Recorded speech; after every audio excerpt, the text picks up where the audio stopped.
Hola, ¿qué tal? Bienvenidas y bienvenidos al aire, una nueva edición de Impacto Económico, información económica, financiera y monetaria aquí en la pantalla de Telesur. Les saluda Luis de Jesús. De inmediato revisamos las informaciones más importantes para esta hora. En el Caribe antillano, República Dominicana reafirma su posición como potencia turística en el Caribe. La industria sin chimeneas ayuda a la expansión de la economía dominicana. Aquí le contamos. En Economía en Contexto hablamos del proceso de desdolarización al que se han sumado más países en medio de la guerra comercial internacional impulsada por la administración de Donald Trump.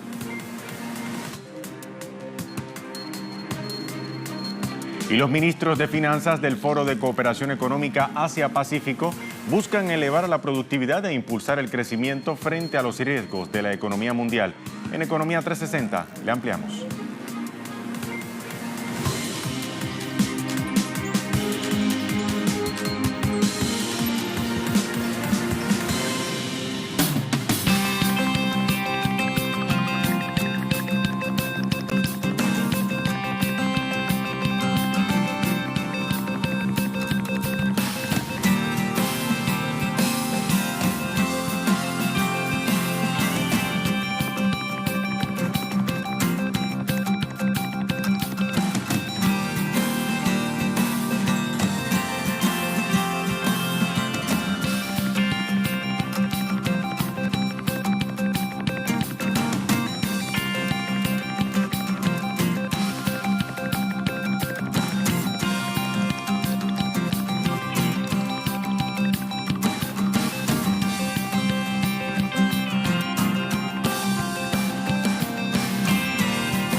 Iniciamos las informaciones. República Dominicana experimenta una expansión de su economía.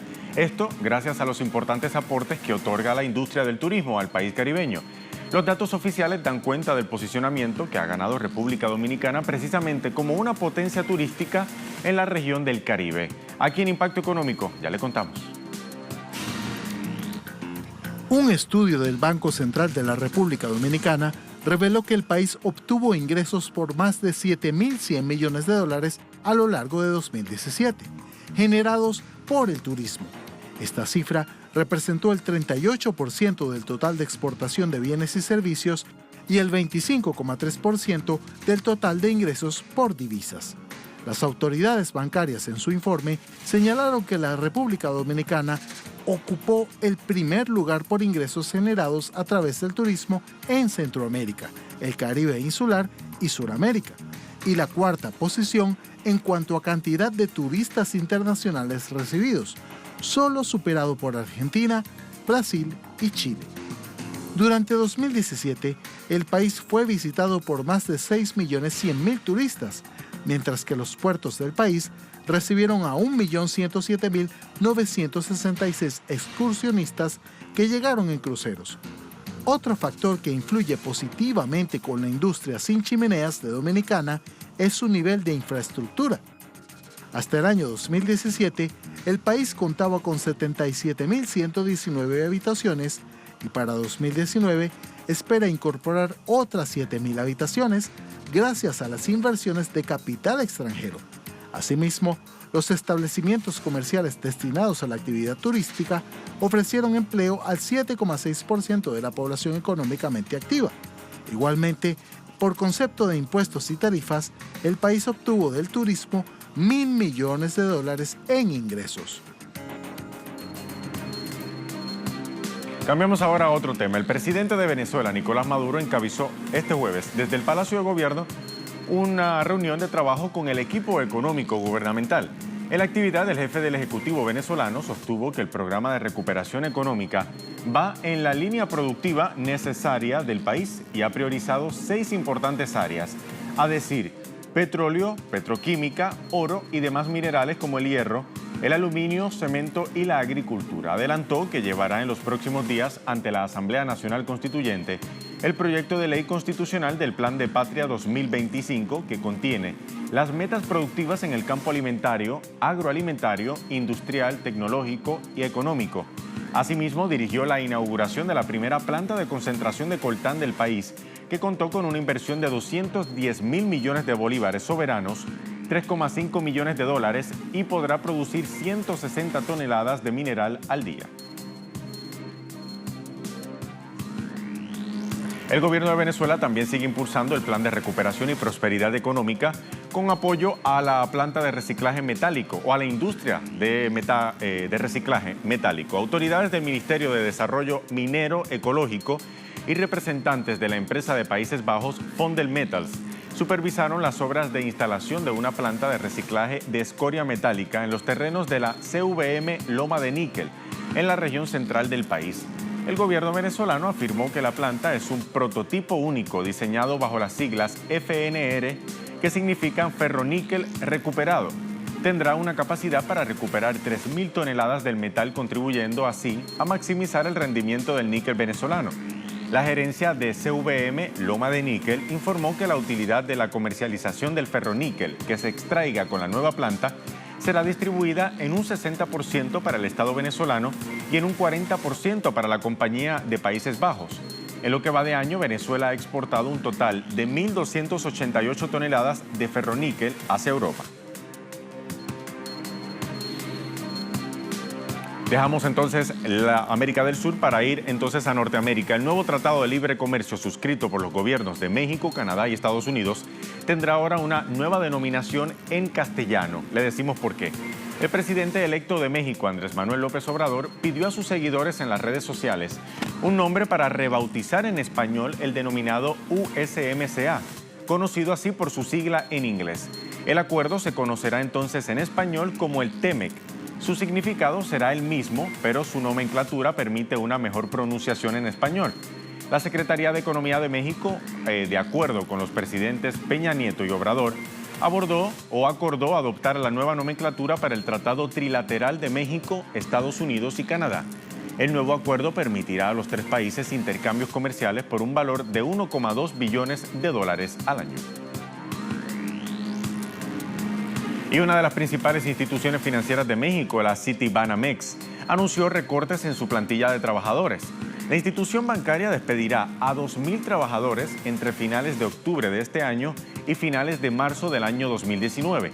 Esto como parte de sus planes de transición hacia un modelo más digital. La entidad propiedad de la estadounidense Citigroup desde 2001 logró en 2017 sus mejores utilidades en más de una década por un valor de 1.275 millones de dólares, es decir, 46% más que en 2016. La compañía achaca los despidos a un intento por reestructurar la organización hacia un modelo más horizontal, simple y ágil, así le dicen. Con ello, Citibanamex pasará de los 36.000 empleados actualmente a 34.000 en el primer trimestre de 2019. La empresa afirmó que los trabajadores que serán desvinculados en las próximas semanas han sido notificados y los recortes afectarán sobre todo a los empleados de atención al cliente en las sucursales y también a aquellos que ocupan cargos intermedios.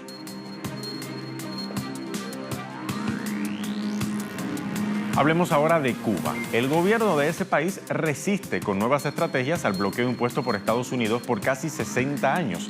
La agencia Prensa Latina informa que Cuba busca reducir afectaciones del bloqueo a su sistema financiero.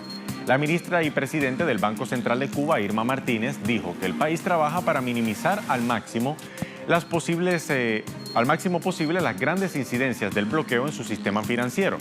El país busca reducir esas afectaciones con el fin de cobrar sus ingresos por exportaciones y pagar compromisos con las entidades de terceros países. Subrayó también que las recientes declaraciones del gobierno norteamericano, liderado por Donald Trump, ratifican que el bloqueo persistirá, obligando así a los bancarios cubanos a redoblar sus esfuerzos y creatividad para minimizar cuanto sea posible las consecuencias de esa continuada, injusta y genocida política. Así se refirió en ese sentido. El ordenamiento del sistema monetario, la bancarización y una mayor amplitud en la inclusión financiera en proyectos que tributan a la informatización de la sociedad. Ahora bien, el próximo 28 de octubre, como saben, se celebra la segunda vuelta electoral para elegir al próximo presidente de Brasil. Al frente de esta batalla se encuentran el aspirante de ultraderecha Jair Bolsonaro y por el Partido de los Trabajadores Fernando Haddad. Si desea saber un poco más acerca de las propuestas de estos candidatos, le recomendamos ahora la lectura del siguiente artículo del Centro Estratégico Latinoamericano de Geopolítica.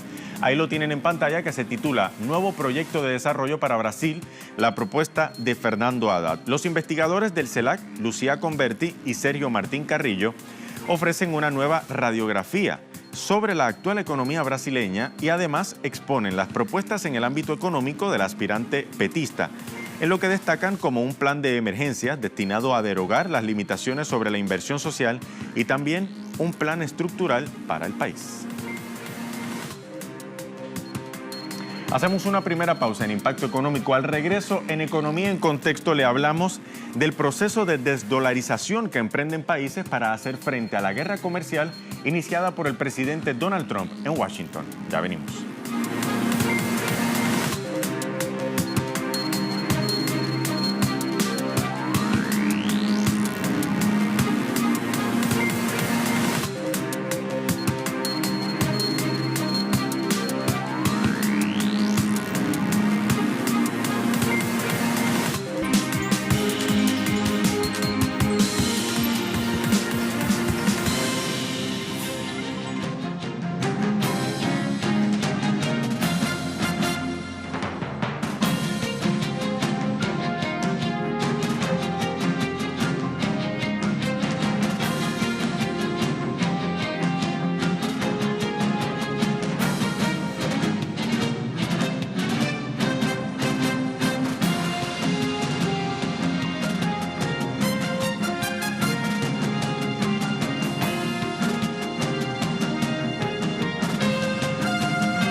Y bien, estamos de vuelta en Impacto Económico. Hablamos de economía en contexto. En medio de la guerra comercial que impulsa la Casa Blanca y la imposición de sanciones y bloqueos financieros a otros países, ahora surgen opciones para minimizar al dólar estadounidense como la moneda de transacción, tanto a nivel internacional como nacional en estos países. En contexto le hablamos cómo avanza en la actualidad el proceso de desdolarización y las propuestas que se plantean por gobiernos y bloques de países emergentes. Aquí lo tiene. El presidente de la Cámara Baja del Parlamento ruso, Anatoly Aksakov, informó que los países miembros del bloque BRICS, es decir, Brasil, Rusia, India, China y Sudáfrica, mantienen discusiones para crear una moneda única que pueda sustituir al dólar en la realización de transacciones internacionales. El funcionario agregó que el bloque BRICS también ha debatido acerca del uso de una criptomoneda como alternativa al dólar y ha acordado además préstamos mutuos en respectivas monedas locales. El gobierno de Moscú considera también que no debe abandonarse por completo el uso del dólar para el comercio, pero sí tener una moneda común dentro del BRICS que suscite respeto y confianza. En la dirección del uso de monedas nacionales para el intercambio de mercancías y productos se encuentra la República de Turquía. El país planea por primera vez importar 30.000 toneladas de trigo ruso y usará como forma de pago la divisa nacional de Rusia, el rublo. En este proceso, la compañía Interjuk ganó las licitaciones para ser el proveedor de trigo con un alto contenido proteico a Turquía.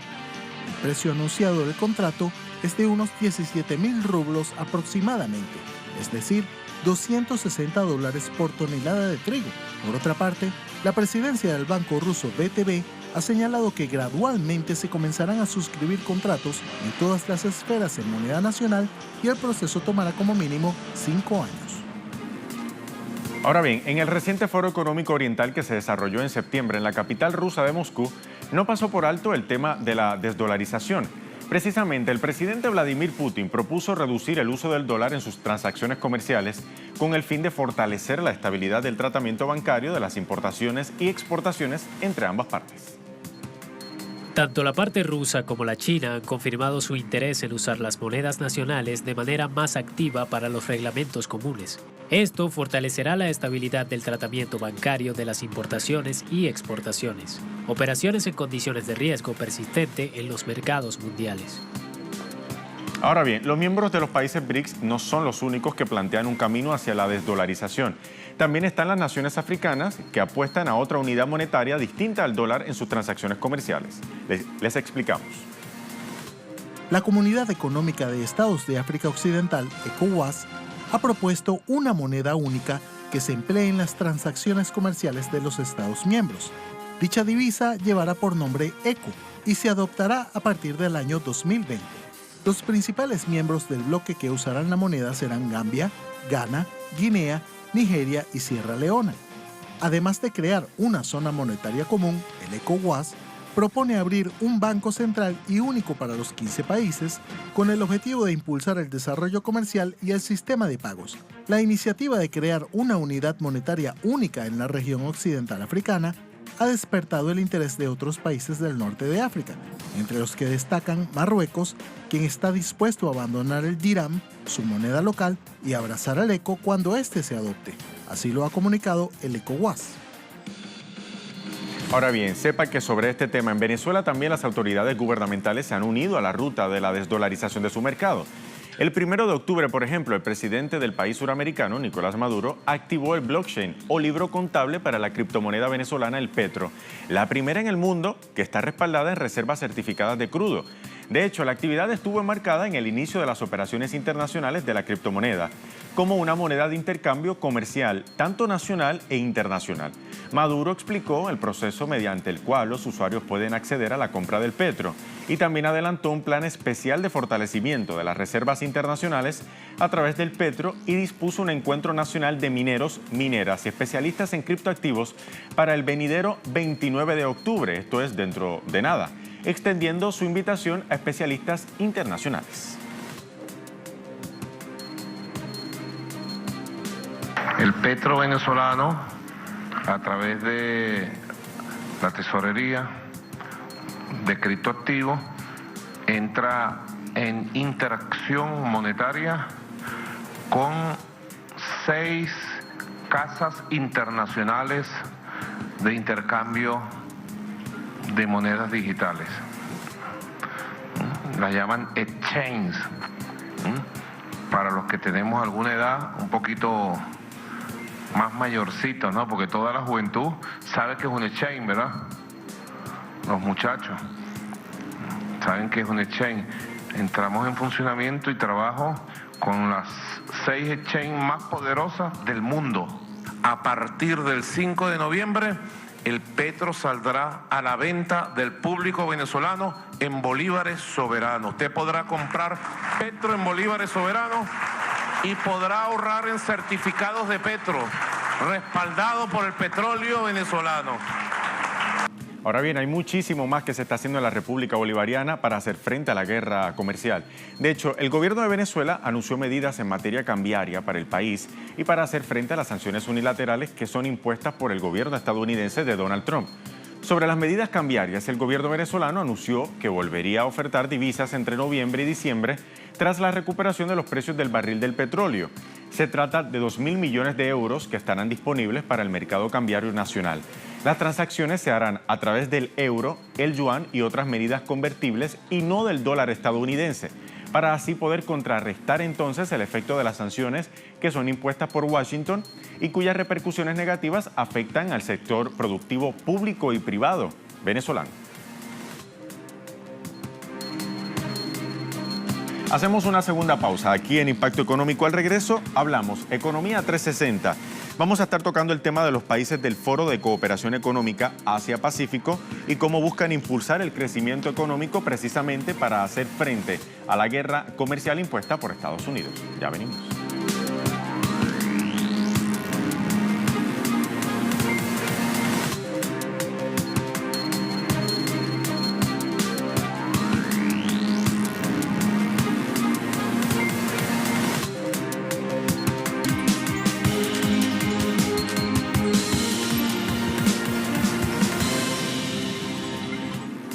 Regresamos a Impacto Económico. Los ministros de Finanzas del Foro de Cooperación Económica Asia-Pacífico, o mejor conocido como APEC, destacaron la necesidad de elevar la productividad de impulsar el crecimiento frente a los riesgos de la economía mundial.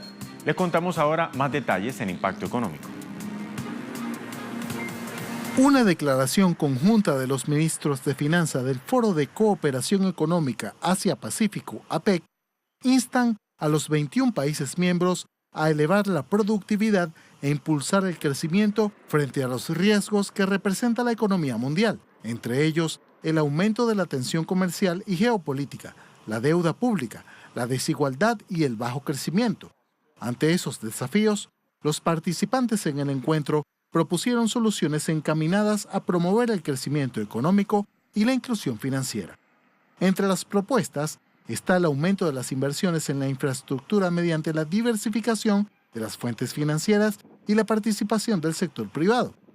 Según la declaración publicada en el portal web de la organización, el desarrollo de la infraestructura desempeña un papel importante en el mejoramiento de la productividad, la competitividad, la conectividad, la generación de empleos y el impulso de la expansión económica. La reunión también examinó formas de fomentar una mejor cooperación internacional en materia de impuestos y transparencia y abordó cuestiones relacionadas con la financiación y los seguros de riesgo de desastres.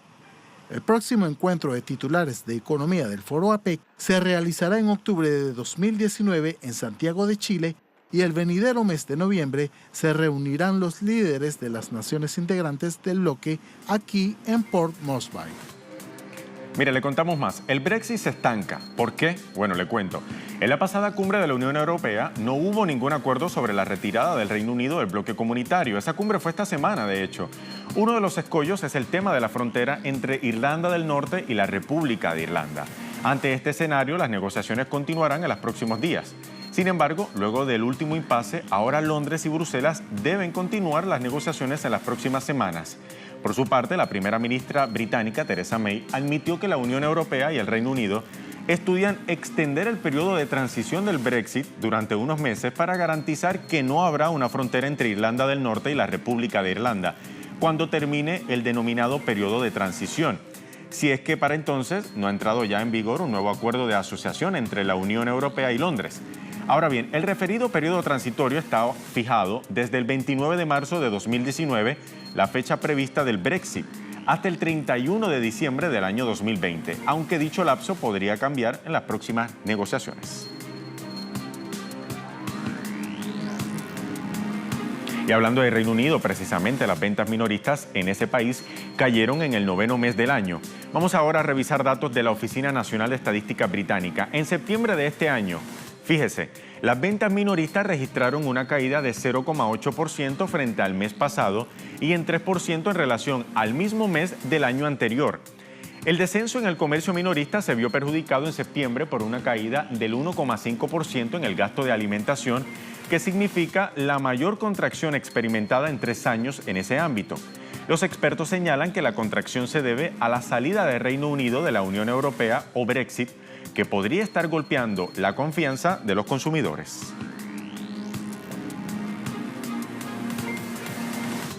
Nos quedamos en Europa. En Francia crece el descontento social en las personas de la tercera edad que ahora rechazan las reformas del presidente Emmanuel Macron.